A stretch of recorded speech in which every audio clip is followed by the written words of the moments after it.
All right, so one of the other blockbusters of the week was the Utah Jazz not trading away a big-name player, but acquiring a big-name player, acquiring Jaren Jackson Jr. from the Memphis Grizzlies. A bunch of players changed hands, but really it was about the 3 first-round draft picks that they send Memphis back for Jaren Jackson Jr. The Grizzlies now stockpiling picks over the next 7 years, 12, 13 first-round draft picks that they can have. But it's the Jazz getting Jaren Jackson Jr. under a long-term contract to pair next to Lauri Markkanen, to pair next to Keyonte George. Grant, do you like that deal for the Jazz? So, number one, I love how aggressive they are right now. I think they saw an opportunity, and right now they said, hey, we've been stockpiling all these picks. We've been doing all these things.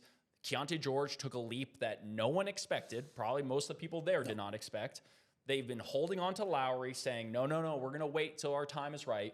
And they actually held to their word. So I have to give the Jazz credit. I was there as a courtside reporter a couple weeks ago, and this is before the Jaren trade, and I came away really impressed with their group over there. I think they are building something there, and I really like their front office. Their owner, Ryan Smith, is incredibly involved and doing great things in Salt Lake City. I really, really like their coach and Will Hardy. And I just their development, the way they've been doing things, you can tell something was building. Now, when I was there, the talk was, oh, we're going to have all this cap space in free agency. Well, what do? They do pre-agency, right? They go out and get Jaren Jackson Jr. The other part about this that everyone needs to realize, the Jazz really like Walker Kessler. Yeah. And there is not this feeling that, hey, now we got Jaren, now we have Lauri, and we're good in the front court. Because if that's the case, that is probably one of the worst rebounding front courts in the history of the NBA. Instead, they bring in and they hope to re-sign Walker Kessler and say, this is our squad. Let's roll with it. They also love Ace Bailey there. And to his credit, Ace Bailey has not been what everyone said he was in the draft and all these stuff that actually wasn't his fault about what people were saying about Ace Bailey. He has been there. He is trying to learn. He's trying to be better. He's doing everything the best he can. He is following everything that they've been asking him to do. And his shot diet has changed this year, and he's trying to be the best version of himself. So these are all young players that they have. Lowry's the old vet, right? And he's in his late 20s. I'm excited for them. Do I think this team is now the contender next year? No, necessarily. I think they could be really good. But I do think they're on the right track, and I love a team that is aggressive at the right time, and I think right now is the right time.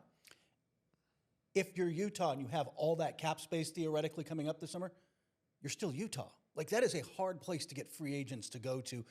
Yeah, money talks, right? Like, it's still a business, but this was a much better move. Like you said, he's under contract through 2030, I believe. But like, he's 4 or 5 years out, just started this new deal. You've got him started yet, right? I think next year. Is it next year? Is it next year? Okay. So he's locked in. You can keep him. You can keep this core together. And I'd heard the same thing. Kessler, they like. And they need somebody to do the dirty work. He's been injured all year. He's not going to be back because of his shoulder, right? If I remember right. It's a deal now you can get him at a discount. You're going to be able to sign him off of his rookie deal for 3 years or whatever it is at a lower figure than if he had played. And suddenly you've put him at the 5. I mean, you move Lauri to the 3, and we can debate how that works. But like, you've suddenly got a front court that can do a lot of damage. George has been fantastic. Bailey's getting his legs under him. Great on the wing. You're going to have another high draft pick this year. Hopefully, the lottery gods were not kind to them that last year. We'll see if it's kinder this year. And suddenly, you have got something. You've got something real there. Like you said, they're not beating the Thunder next year in a 7-game series, but they're walking it down. They're moving up that ladder. I think it's a really good deal for all the reasons you guys articulated. They weren't getting a Jaren Jackson level player in free agency. They're basically just going to next year. It's like you signed him to a 3+1. Like that, it's a great deal. They are 30th right now in defensive efficiency, 29th in defending the rim. Jaren Jackson solves a lot of those problems. I'm curious about a couple of things. I am not here for the let's put Lauri Markkanen back at small forward game. Like I don't know how he did it in Cleveland, fine, but he flourished in Utah playing 4. Like, he is a 7-footer. And yes, to me, he's got the offensive game of a small forward, but defensively, that's challenging. So I wonder how that's going to work, especially when they're going to have to pay Walker Kessler this summer. Like, he's a restricted free agent. If they don't pay him outright, someone's going to make him an offer. Someone's going to go big on Walker Kessler. He was a double-double guy last year, led the NBA in offensive rebounds. He's legit when it comes to that at the floor. They're also going to have to pay Keontae George. Like, Keontae George's contract extension talks are coming up. Like, what's his number on this one? Like, he's played like a max guy this season, but I'd be really scared about giving him that kind of contract. So my concern would be, like, I like the talent they have now, but you're tying a lot of money to Kessler. Markkanen and Jackson alone are like $90+ million. Keontae on a new deal.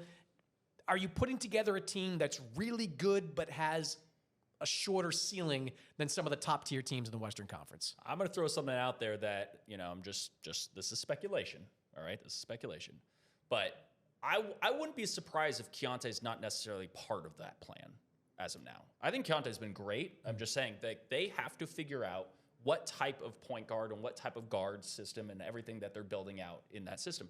If they get a very high draft pick, if they have a Keontae George, they have they have all these pieces, it depends on how much they want to go for it right now, right? Because they do have plenty of ways to upgrade their team and go get a big fish again if they wanted to, right? Then you have to start talking about the aprons and all that. But yeah, I'm just saying, like, the optionality is there. That is the buzzword that I want everyone to. Flexibility, optionality. That's all that matters nowadays in the NBA, and that's what you've seen with teams like the Thunder, et cetera, as they build out their teams. Optionality. So, again, I am not saying that they are going to trade Keontae George. What I am saying is that they have options now, and the one thing they also know they have is they have some serious talent, and they have a serious coach, and they have a team that is committed to winning, and they have a fan base that is starving for something like this. I'm excited for Utah. No, I think that they're, like I said, the optionality is if you look, especially if you draft somebody like AJ or somebody that's got to fit in that front court, Peterson. Yeah. Either way, maybe you want to go get a true point guard, a Fred VanVleet style of ball distributor and defender, as opposed to a guy who's going to rack up points. If you want to move on from George, there will be plenty of takers at a very high price. Like, you're going to, like you said, you've just got a lot of options, however you choose to go forward. I'd also, like, again, I would have done the same deal if I was Austin Ainge. And you're not exactly on two timelines, but Markkanen is 28. Jaren Jackson is 26. These are prime guys. Ace Bailey, is he still a teenager, or did he just turn 20? He's right, 20 maybe. Right there. You're talking about maybe bringing another teenager next year. These are guys that are going to need 2 or 3 years to get to the level that they're going at. Are you still having Markkanen around making $50+ million in 3 years? Jaren Jackson, how does that work? I mean, Kessler's more on the younger side. Again, I would have done the same thing. 3 first-round picks means nothing to Utah, especially I think 2 of them are in this next, or the 27 draft, which allegedly is not very good, though I don't know what any of that means.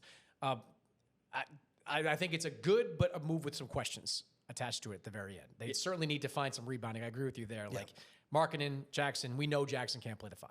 We know he's not a 5. He's not a rebounding 4. He's a shot-blocking, versatile defending, good shooting. Like, they can be really diverse offensively.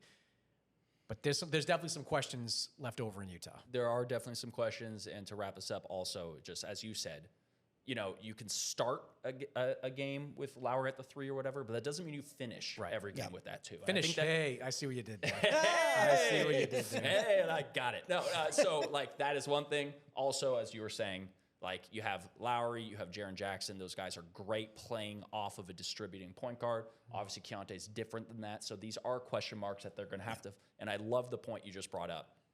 The 2 timeline thing hasn't really played out well for some franchises. And sometimes if you just say, hey, let's start competing, you got to speed up the timeline just a little bit. So 26, 28's not old if the rest of your team is 24, 25, 26. Yeah. If they're 19, 20, then maybe you're having a different conversation. Hit subscribe for more news, highlights, and analysis from the NBA on NBC.